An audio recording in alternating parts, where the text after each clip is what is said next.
Sí, y el título pues, de esta tarde es Historias de fuerza y de debilidad, ¿no? Y como he dicho, queremos compartir uno de esos relatos asombrosos de personas a las que Dios usó y que parecía muy improbable, ¿no? O personas que son muy improbables en cuanto a su utilidad, ¿no? Y a menudo yo he dicho que Dios usa personas muy improbables, ¿no? En cuanto a su eficacia. Usa personas defectuosas, usa personas que fallan, usa personas incluso pecaminosas, porque si no lo hiciera, no tendría personas a las que usar. Entonces veremos este relato de cómo Dios usa para sus propios propósitos y sus propios planes aquellos que aparentemente parecen muy improbables que tengan éxito alguno. En el capítulo 11 de Hebreos y los versículos 32 al 34 leemos estas palabras tan familiares que dicen: ¿y qué más digo? Porque el tiempo me faltaría contando de Gedeón, de Barak, de Sansón, de Jefté, de David, así como de Samuel y de los profetas, que por fe conquistaron reinos, hicieron justicia, alcanzaron promesas, taparon bocas de leones, apagaron fuegos impetuosos, evitaron filo de espada, sacaron fuerzas de debilidad, se hicieron fuertes en batallas, pusieron en fuga ejércitos extranjeros. Hay muchos más que se incluyen en esa lista, pero el libro de Hebreos menciona a Gedeón y a Sansón. Y son dos de los personajes más fascinantes y únicos, si no extraños, en las Sagradas Escrituras. Gedeón y Sansón son traídos a nuestra meditación de esta tarde porque son historias de fortaleza y de debilidad.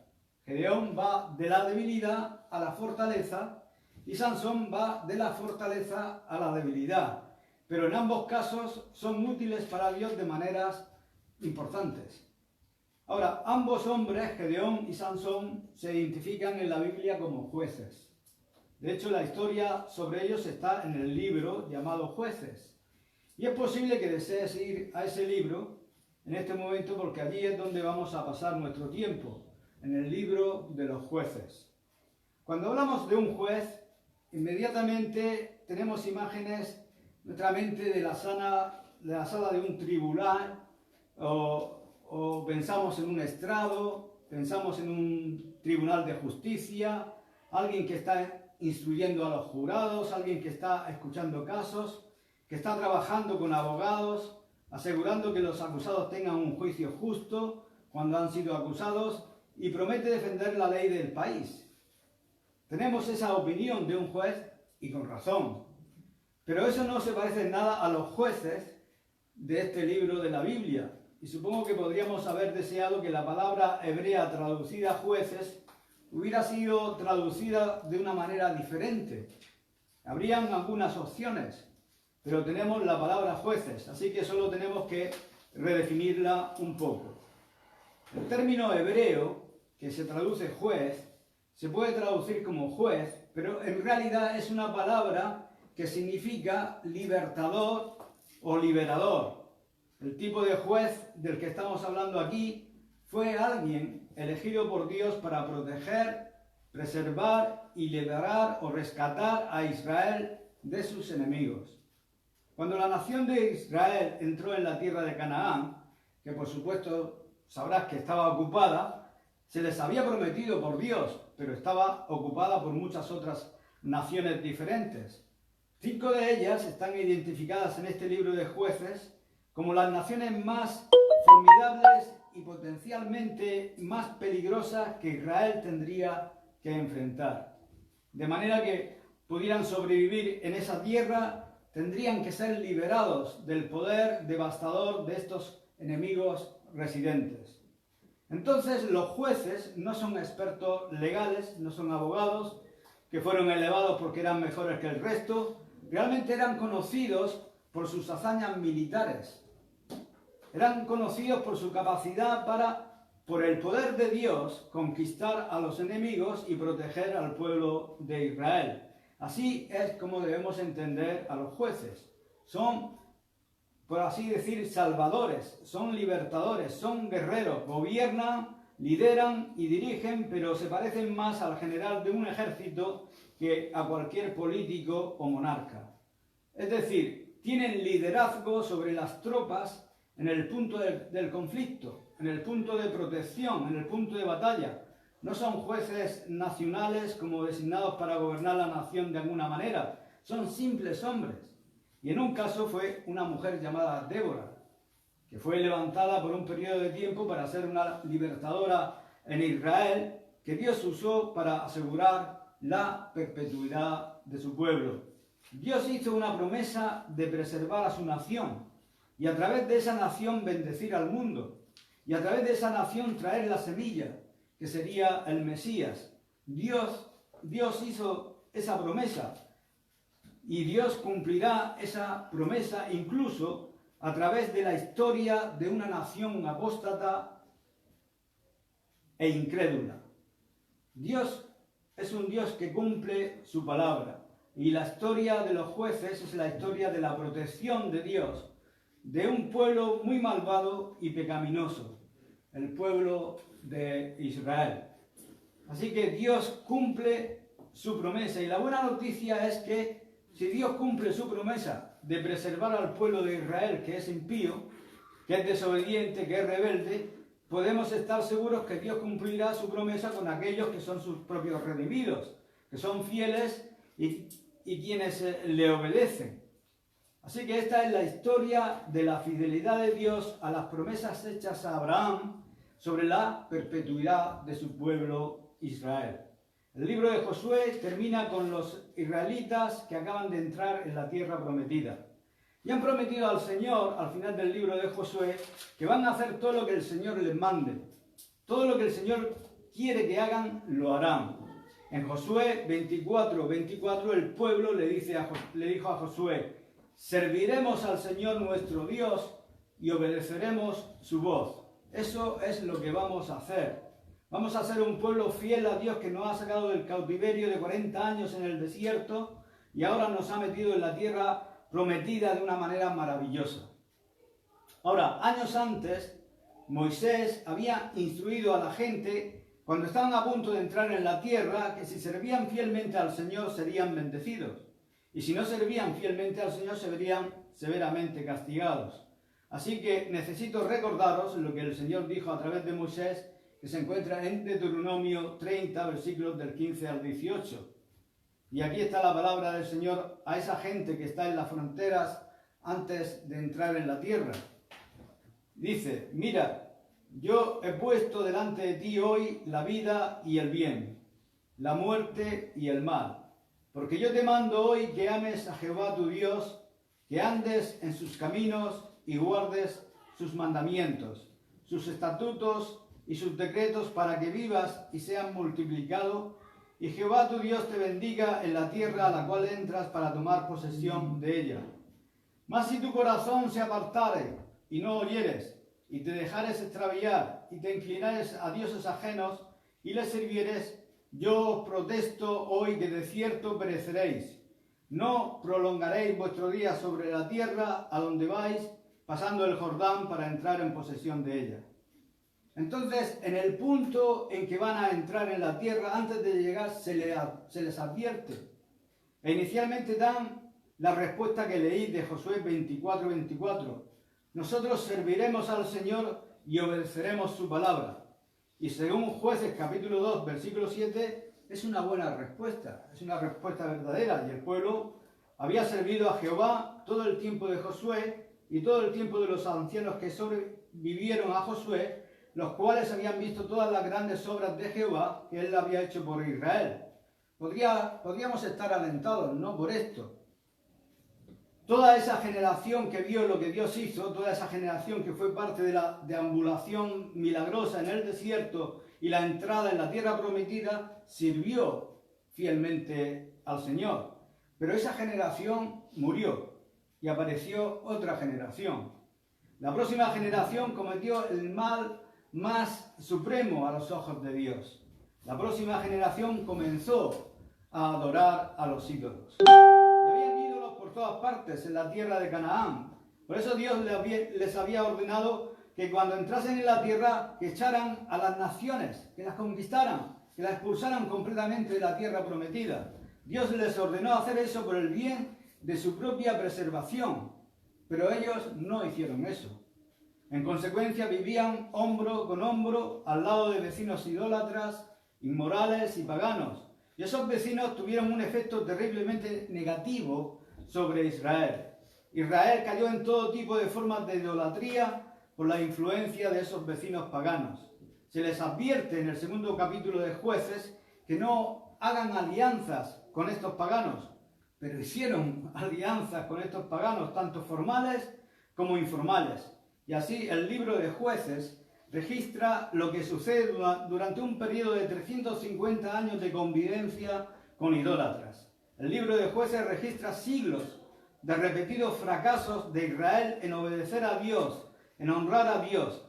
Es el viejo adagio de la historia que se repite generación tras generación tras generación. En pocas palabras, fue un ciclo que fue así. Hubo rebelión, castigo y liberación. Rebelión, castigo y liberación. Y en el libro de Jueces eso sucede 7 veces. Y le pasa a cada generación. Cada vez que Israel se aleja del Señor, son castigados por Él. Y los agentes de ese castigo son los enemigos que los rodean. Vienen y los oprimen. Son los agentes del juicio de Dios. Y en medio de ese juicio, entonces claman desesperadamente a Dios y Dios levanta un libertador. Y ese libertador viene como un regalo de la gracia de Dios para liberar a su pueblo. Esa es la historia del libro de los Jueces. Se ve expuesta resumidamente en el capítulo 2, versículo 18. Cuando el Señor levantó jueces para ellos, el Señor estaba con el juez o el libertador y los libró de las manos de sus enemigos todos los días del libertador, porque el Señor se compadecía de sus gemidos debido a aquellos que les oprimían y afligían. Pero ocurría que cuando el juez moría o el libertador moría, ellos se volvían atrás y actuaban más corruptamente que sus padres a seguir otros dioses para servirlos e inclinarse ante ellos. No abandonaron sus prácticas ni sus obstinados caminos. Entonces la ira del Señor ardía contra Israel y así una y otra vez. De esta manera llegaba el castigo nuevamente, hasta que clamaban por un libertador y así un ciclo tras otro. Un tiempo de paz traído por un libertador hasta que una nueva generación se levanta, olvida al Señor, se vuelve idólatra y la misma historia de castigo se repite. Durante esos 4 siglos, 14 jueces son identificados, 14 de ellos. Están en diferentes momentos, levantados durante ese periodo de tiempo y se encuentran en diferentes lugares. Como dije, no gobiernan la nación, no son líderes políticos, no son monarcas, son simples generales, por así decir, del tipo que lideran en el punto de conflicto, en el punto de batalla, en el punto de defender a la nación de sus feroces enemigos que vienen a atacar y a matar. Fueron designados no por hombres, no fueron votados, no obtuvieron su posición por herencia, no lo heredaron de su familia, no lo consiguieron por conquista, no ascendieron en las filas militares, no hubo selección hecha por el hombre en absoluto. Son, por así decir, aleatorios en cuanto a su identidad, su ubicación y su tiempo, al azar, desde la perspectiva del espectador, pero no desde la perspectiva de Dios. Él los levantó en el punto en que quería que rescataran a Israel de su propio juicio a través de las naciones. Ahora recordarás los nombres de los jueces. En caso de que recuerdes alguno de ellos, aquí están los demás: Otoniel, Ahod, Sangar, Débora y Barak. Gedeón, Tola, Jair, Jefté, Izán, Elón, Abdón, Sansón y Samuel. El Señor levantó a estos 14 personas, y por cierto Débora fue acompañada por un hombre llamado Barak, que también se menciona en el capítulo 11 de Hebreos. Estos fueron libertadores humanos que el Señor levantó para mantener la fidelidad de su pacto con Abraham para que los judíos no fueran aniquilados. Es un acto de fidelidad de parte de Dios, así como un acto de compasión y un acto de gracia contra el telón de fondo horriblemente negro del compromiso humano, lamentable, y los actos retorcidos de pecado e idolatría. Y hay una especie de característica de todo el periodo de Jueces que se da en el último versículo. En el último versículo de Jueces 21-25 dice así: en aquellos días no había rey en Israel. Esto fue entre el tiempo de Moisés y Josué y Saúl y David. No había rey. Y luego esto, todo el mundo hacía lo que bien le parecía. Este es un momento extraño, ¿no? Cuando la gente, en cierto sentido, se estaba volviendo loca. No existe un sistema de control uniforme y unilateral. Y alguien diría, pero ¿por qué Dios permitiría eso? Porque debería haber sido una teocracia. Dios era el rey reinante. Sí, Dios era el rey legítimo. Y si hubieran obedecido a Dios, habrían tenido la bendición que Dios había prometido en Deuteronomio 30. Pero no lo hicieron. Por lo que fue una época de caos, escenarios extraños de comportamiento y conducta. Y dos de los hombres entre los 14 son Gedeón y Sansón. Si no recuerdo mal, Gedeón es el sexto en la línea y Sansón sería el número 12. Así que están separados por algunos años. Estos son hombres con serios defectos. Probablemente habrían sido rechazados para el liderazgo por cualquier comité. Si se hubiera dado a un comité la responsabilidad de elegir a alguien para el liderazgo, sería porque tenían serios defectos. Gedeón era demasiado débil para ser de alguna utilidad. Y Sansón era demasiado fuerte para ser de alguna utilidad también. Gedeón no creía que pudiera lograr nada. Y Sansón creía que podía lograr cualquier cosa. Ninguno de esos tipos de personas son buenos líderes. El hombre que siente que no tiene nada que ofrecer y el hombre que siente que tiene todo que ofrecer, en cualquier caso deberías evitarlos. Bueno, vamos a comenzar mirando a Gedeón y la próxima vez que predique lo haré con la de Sansón. Así que vamos al sexto capítulo de Jueces. Vamos a retomar la historia de Gedeón. Y solo estoy tratando de abrir un poco tu apetito, profundizando en estas porciones de las Escrituras, y espero que tú leas por ti mismo toda la historia. Justo al principio de este capítulo 6, vemos lo más característico de Israel en esa época. Versículo 1. Los hijos de Israel hicieron lo que era malo ante los ojos del Señor. Entonces el Señor los entregó en manos de los madianitas durante 7 años. Así que durante 7 años estuvieron rodeados por los madianitas y por los amalecitas, es decir, por Madián y por Amalek. Y durante 7 años hubo este ataque terrorífico constante proveniente de estos dos grupos de personas. Asaltaban la tierra de Israel, destruían sus cultivos, robaban su ganado, mataban a las personas. Era una amenaza tan formidable que la gente terminó ocultándose de ellos.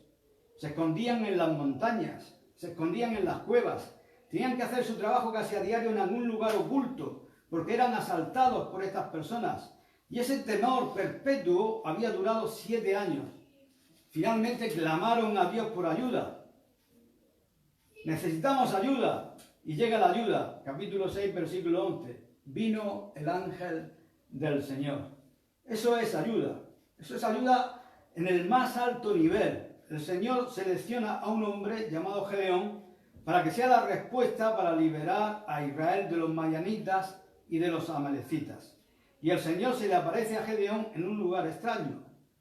Está trillando el trigo en un lagar. ¿Qué? ¿En un lagar? Un lagar era en aquel entonces un área cerrada, como un pozo profundo donde se pisaban las uvas. No se trilla el trigo en un lagar, sino en la cima de una colina, en un área abierta para aventarlo, ¿no? Arrojarlo al aire y dejar que el viento alejara la paja. ¿Qué está haciendo tratando de trillar el trigo en un lagar? Pues lo está haciendo para protegerlo de los madianitas, que son un potencial terrorífico tan constante que ni siquiera quiere hacer su trabajo donde pueda ser visto o los asaltarán y le robarán el trigo. Así que baja a ese lagar y trata de hacer su trabajo temiendo a los merodeadores enemigos que siempre están en el horizonte tratando de detectarlo y venir, y si es necesario matarlo y quitarle el trigo. Mientras trabaja con miedo en ese lugar, ocurre un evento sorprendente. El ángel del Señor se le aparece. Y cada vez que ves una aparición del ángel del Señor en el Antiguo Testamento, aparece como un hombre. El escritor de la Escritura lo identifica como el ángel del Señor, pero Gedeón lo habría visto como un hombre y de repente un hombre aparece ahí en el lagar. Sabemos nosotros que es el ángel del Señor que se le apareció como hombre, porque no existe la conmoción y el pánico que sucedería si el ángel del Señor se apareciera como una entidad celestial. Y dado que el ángel del Señor es Dios, es una aparición preencarnada de Cristo. Si Él apareciera en su plena gloria, habría temor, había un terror, el tipo de terror experimentado por Ezequiel y el tipo de terror experimentado por Isaías cuando vio al Señor, o cuando Juan en la isla de Patmos tuvo una visión del Cristo glorificado. Pero Gedeón no se asusta, no está aterrorizado. En cambio tiene una conversación porque el ángel del Señor se aparece como hombre. Lo que lo sorprendió no fue la imagen del Señor, lo que le sorprendió fue el hecho de que este hombre estaba allí, en ese lagar. En el versículo 12, el ángel del Señor que se le apareció le dijo: el Señor está contigo. En nuestra versión dice varón esforzado y valiente. En la versión de MacArthur dice valiente guerrero. Ahora, eso seguramente le haría sonreír. ¿Valiente guerrero yo? No era un valiente guerrero, sino un cobarde. Ni siquiera se atrevía a trillar el trigo en la cima de una colina. Tiene tanto miedo de los madianitas y de los amalecitas que está tratando de hacer un trabajo que no se puede hacer en un pozo. Vaya un hombre poderoso, de valor, ¿no? Vaya un valiente guerrero. Y esto es de alguna manera sarcástico, ¿no? Es bueno saber que incluso el ángel del Señor puede llegar a ser sarcástico. Bueno, Gedeón no lo entiende, por lo que le dice en el versículo 13: oh mi Señor, si el Señor está con nosotros, entonces ¿por qué nos ha sucedido todo esto? ¿Y dónde están todos sus milagros de los que nos hablaron nuestros padres? Ya saben, los milagros de Egipto, las plagas, los milagros de la separación del mar, los milagros del agua saliendo de la roca, los milagros del maná. ¿Dónde están los milagros? Ahora el Señor nos ha abandonado y nos ha entregado en manos de Madián. Si el Señor está con nosotros, algo no está bien aquí. Y luego le dice en el versículo 15: oh Señor mío, ¿cómo puedo yo salvar a Israel? Mi clan es el más débil en Manasés y yo soy el más débil en la casa de mi padre. Así que este no es un hombre de gran fe, este no es un noble guerrero, este no es un soldado esforzado y valiente, este es un hombre lleno de debilidad. Sin embargo, el ángel lo llama valiente, no por lo que era, sino por lo en que se convertiría. Y en el versículo 16, el ángel del Señor le dice: ciertamente estaré contigo y vencerás a los madianitas como un solo hombre. En otras palabras, colectivamente, todos ellos como una unidad vencerás. Entonces, esto es lo que Dios hace a través de los jueces. Levanta a un juez en el momento en que los ataques han ido tan lejos como pueden ir y la gente ha comenzado a clamar a Dios para que Él intervenga. El Señor viene por medio del ángel, se encuentra con cobarde y les dice que va a lograr estas increíbles hazañas de valentía y que va a liberar a Israel y que literalmente eliminará a su enemigo Madián como un solo hombre. Bueno, este es un hombre cobarde con dudas, por lo que le exige una señal de Dios. En el versículo 21 el Señor amablemente le da una. Puedes seguir el texto, no te lo leeré todo. Le ofrece pan y carne a su visitante celestial, porque nuevamente está hablando con un hombre, y le ofrece pan y carne que es consumida por fuego por el ángel. Y luego este desaparece. Y esta es una señal. Es entonces, de acuerdo con los versículos 22 y 23, que Gedeón lo entiende. Leemos: ahora Gedeón percibió que era el ángel del Señor. Entonces Gedeón dijo: ay, Señor mío, he visto al ángel del Señor cara a cara. Entonces el Señor le dijo: la paz sea contigo, no temas, no morirás. Cada vez que alguien tenía una visión de Dios, el temor era que muriera. Ese era el miedo de Gedeón. Ese fue el miedo de Isaías. Siempre es el temor de cualquier pecador cuando el pecador ve a Dios. Él sabe que Dios lo ve, y ese es el trauma de la santidad. Si veo a Dios en toda su gloria, Él me ve en todos mis pecados. No puedo sobrevivir a esto. Y así le dice: la paz sea contigo, no temas, no morirás. Toda la evidencia bíblica indica que este ángel es la segunda persona de la Trinidad, una aparición preencarnada de Cristo llamada cristofanía, pero ese es otro estudio. ¿Sí? Que las apariciones del ángel del Señor a través de la historia de Israel son un fuerte testimonio, y escucha esto, de la evidencia de la deidad de Cristo en el Antiguo Testamento. Y pasajes como Isaías 9:6 y Daniel 7:13 proporcionan esa fuerte evidencia del Antiguo Testamento de su deidad. Así que esta tarde el Cristo preencarnado, el segundo miembro de la Trinidad, el Señor mismo, vino a Gedeón y le da unas instrucciones en el versículo 27. Le da instrucciones y le dice que derribe un altar de Baal que está cerca de la casa de su padre. Deberían haberlo hecho ya. La razón por la que fueron atacados era porque no estaban lidiando con la idolatría. Entonces le dice que derribe ese altar a Baal cerca de la casa de su padre. Y él está asustado, ¿no? Pero según el versículo 27, Gedeón tomó hombres de entre sus siervos e hizo lo que el Señor le dijo, pero como temía demasiado a la casa de su padre y a los hombres de la ciudad, para hacerlo de día lo hizo de noche. Era un cobarde. Consiguió a 10 hombres y en medio de la noche, cuando nadie le puede ver, se cuela y destruye el altar. El valor era una virtud desconocida para Gedeón. Sin embargo, hace lo que le han dicho que haga porque sabe que ha tenido una visita celestial, a un visitante divino.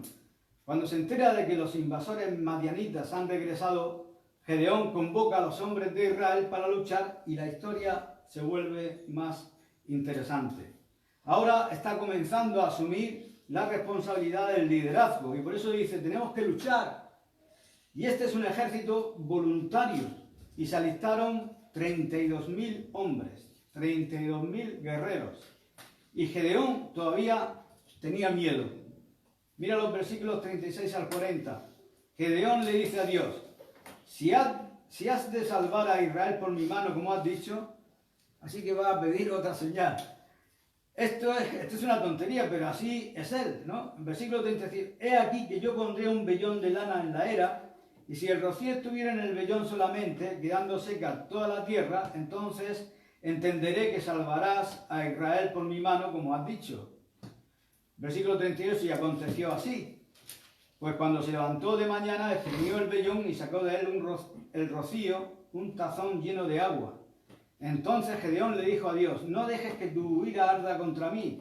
¿Podrías hacer uno más? Hagamos lo contrario de esto. Déjame hacer la prueba una vez más con el vellón. Deja que se seque solo el vellón y que haya rocío en la tierra. Y Dios hizo esa noche esa misma cosa, y estaba seco solo el vellón y el rocío estaba en toda la tierra. Así que su fe es tan vacilante, es un hombre tan cobarde, tiene tanto miedo, que el Señor consiente en su petición. Ahora mira, no hay nada noble en esto de pedir señales a Dios, de pedir una señal a Dios. Eso es dudar. La acción de Gedeón no es el patrón que deben seguir los creyentes.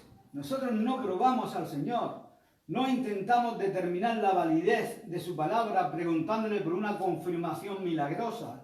Aceptamos su palabra, ¿no es así? Aceptamos su palabra, vivimos creyendo en su palabra, obedeciendo su palabra. El Señor le había dicho a Gedeón: tendrás victoria sobre los madianitas y los derrotarás. La revelación había sido suficiente, no necesitaba que Dios hiciera todas estas cosas para validar lo que había dicho. Dios con gracia condesciende a sus dudas y hace lo que le pide. Una vez que estas señales han sido hechas, él tiene un poco más de fe y entonces reúne a su ejército de 32.000 hombres para enfrentar a los madianitas. Sin duda tendrían unos hombres que elaborarían una estrategia de batalla, porque él era un granjero. Después de todo, no tenía la capacidad esta para militar, pero él va a ser el general en esta ocasión, porque Dios lo pondrá en esa posición y lo fortalecerá poderosamente. Dios tenía una estrategia diferente. No sé lo que hubieran planeado, no lo sabemos, no se revela en las Escrituras, pero están acampados a través del valle de sus enemigos. El Señor, sin embargo, viene a Gedeón, y lo vemos en el capítulo 7, versículos 2 y 3, y el Señor le dice a Gedeón: las personas que están contigo son demasiadas para que yo entregue a los madianitas en tus manos. Tienes demasiados soldados. ¿Tenemos demasiados soldados? Sí. No sea que Israel reclame la gloria para sí mismo diciendo que mi propia mano me ha salvado. Si ganas esta batalla, vas a pensar que es porque tienes muchos soldados. Ahora, por lo tanto, proclama entre el pueblo y di esto: quien tenga miedo, que se vaya a su casa, que regrese, que salga de inmediato del monte de Galaad. Y escucha esto: 22.000 personas regresaron, 22.000. Y tú dices, ¿por qué se alistaron? Pues probablemente por la presión del grupo, ¿no? Padres e hijos, hermanos, tíos, parientes fueron comprometidos. Y cuando se les dio una salida, 22.000 de ellos la tomaron y 10.000 se quedaron. Entonces ahora Dios está limitando el ejército de 32.000 a 10.000. Reduce el ejército para prepararse para la victoria. Y esta parece una estrategia extraña. Gedeón podría haber sido ayudado si recordaron las palabras de Moisés, que le dijo a los israelitas en Deuteronomio 20: cuando salgas a luchar contra tus enemigos y veas caballos y carros y personas más numerosas que tú, no tengas miedo, porque el Señor tu Dios está contigo. Al reducir el tamaño del ejército, Dios había dejado muy claro que Israel no ganaría con estrategias de victoria convencionales. Solo quedaban 10.000 guerreros. Dios dice que son demasiados. Jueces capítulo 7 y versículo 4 le dice: la gente es demasiada, llévala a las aguas, voy a probarlas allí. Y el versículo 5 dice: cualquiera que lamiere las aguas con su lengua, como lame el perro, a aquel pondrás aparte, asimismo a cualquiera que se doblare sobre sus rodillas para beber. Así que de los 10.000 guerreros restantes, 9.700 de ellos se arrodillaron para beber, y así en el versículo 7 del capítulo 7 dice: con estos 300 hombres que lamieron el agua, os salvaré, y entregaré a los madianitas en tus manos. Y así váyase todos los demás, toda la demás gente, cada uno a su lugar. Envía a los 9.700 a casa. De nuevo, esta es una forma muy extraña de dividir a la multitud. ¿Cuál es el significado de esto? No tengo ni idea. No creo que tenga ningún significado espiritual, no tiene ningún significado militar, no tiene ningún tipo de significado. Esto es todo lo que puedo decir. El punto no es lo que eso significaba, el punto es que habían 300 personas que no lo hicieron de la manera convencional, y así es como Dios llegó a las 300. Bueno, Gedeón está seriamente atemorizado por esto. Su poder se ha reducido de 32.000 a 300. Esa es una reducción significativa. Entonces, por tercera vez, Dios le da otra señal para calmar sus nervios, ¿no? Los nervios de un cobarde. Esto es lo que Dios le dice que haga, que se cuele en el campamento madianita. ¡Wow! Eso le está pidiendo mucho, ¿no? A este tipo, a este granjero, que entre en el campamento madianita. Esa es una demanda aterradora. Sin embargo, él lo hace y escucha a dos soldados enemigos que están teniendo una conversación en la oscuridad de la noche. El primer soldado cuenta un sueño que tuvo la noche anterior, en el que ve una hogaza de pan, no sé si es hogaza de pan, que cae en el campamento madianita y derriba una tienda de campaña. Eso es lo que soñó. Y el segundo soldado da una interpretación. Y eso está en el capítulo 7, versículo 14. Y aquí está la interpretación. Y su compañero respondió y dijo: esto no es otra cosa sino la espada de Gedeón, hijo de Joás, varón de Israel. Dios ha entregado en sus manos a los madianitas con todo el campamento. ¡Wow! Están expresando su miedo, ¿no? Porque mira, están acampados uno frente a otro y probablemente lo sabían bien. Probablemente tuvieron suficiente reconocimiento para saber que habían sido alistados 32.000 personas y deben haber oído que el líder de ese ejército es Gedeón. Y así que viven con el miedo militar normal. Cualquier soldado a punto de entrar en un combate en el que su vida está en juego puede soñar con el peor de los casos. Después de escuchar el sueño y el terror en la voz del soldado enemigo, Gedeón se escabulle y ahora comienza a creer realmente que el Señor le dará la victoria. En la profunda oscuridad de la noche, los 300 de Gedeón se dividen en 3 compañías de 100 y se les instruye y les dan sus armas, que son trompetas, antorchas y jarras vacías, o jarrones, o como quieran, eran jarras vacías. Sí, y deben rodear el campamento madianita en las colinas sobre ellos, tocar las trompetas, aplastar los cántaros al suelo y levantar las antorchas ardientes en la noche. Y luego deben gritar: por la espada del Señor y de Gedeón. Y lo hicieron. Y con el grito, la quietud silenciosa de la oscura noche se hizo añicos, con las trompetas, los cántaros, las antorchas y el grito de los soldados. Les parece a los madianitas como si cada uno de esos 300 estuviera al frente de un batallón completo. Más allá de eso, el ruido, la conmoción en medio de la noche, están aturdidos, están desorientados, están medio dormidos. Y los madianitas entran en pánico y piensan que los soldados están llegando a su campamento. Y en la profundidad de la oscuridad del campamento madianita, incapaces de distinguir entre amigos y enemigos, cogen sus espadas y cortan el camino de escape a través de su propio ejército y matan a su propio ejército. Jueces capítulo 7, versículos 21 y 22, todo el ejército corrió y gritó y huyó. Cuando los 300 tocaron las trompetas, el Señor puso la espada de cada hombre contra su compañero en todo el campamento. Y eso fue lo que sucedió. El confuso ejército madianita se destruyó a sí mismo. Algunos lograron escapar y los 300 de Gedeón los persiguieron. Llamaron incluso a otros israelitas, tal vez algunos de los que comenzaban a regresar a casa, para que se volvieran para unirse con ellos en la persecución. Y el resto de los jueces, capítulos 7 y 8, describe la persecución victoriosa de Gedeón. Escuchen: y él y los 300 expulsaron a los madianitas de Israel para siempre. Como resultado de esto, los israelitas le querían hacer rey a Gedeón. Pero Gedeón se negó y dijo que el Señor es el verdadero rey. Todo el crédito se lo da a él. Durante el resto de la vida de Gedeón hubo paz para la nación hebrea. En palabras de Jueces 8:28, dice: así fue subyugado Madián delante de los hijos de Israel y nunca más volvió a levantar cabeza.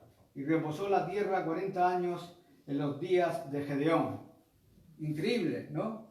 Lo que Dios hizo con un hombre cobarde y débil. Increíble. Un hombre débil que fue hecho fuerte en el Señor.